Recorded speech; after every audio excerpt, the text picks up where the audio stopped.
John O'Gorman and Ray Cos here, authors of The B2B Sales Revolution.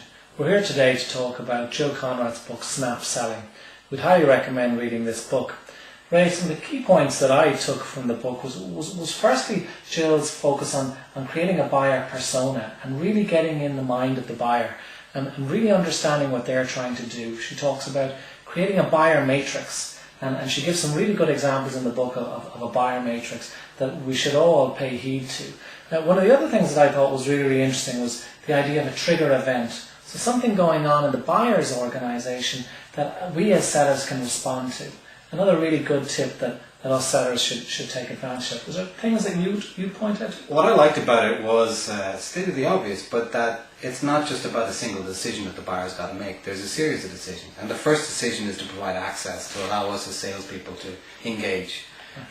The second decision then is to be open to change or to prepare for change, and that whatever decision needs to be made requires the organisation to make some change.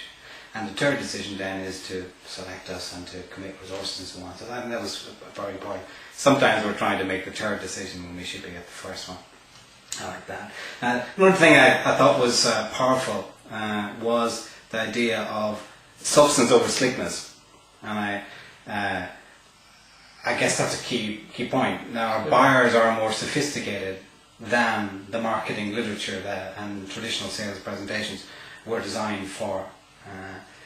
Related to that, I think it was a point about be compelling.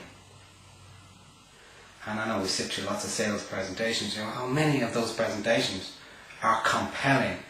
And as Jim, I think, is pointing out, the difference between compelling and the marketing slickness is it gets straight to the point of the business case or the business logic or the impact that the purchase is going to have, that our sales is going to have on the buyer. So I think very, very powerful points for us all to remember. So some really good points made by Jill in the book Snap Selling, so well worth a read, and we'd recommend you investing in it.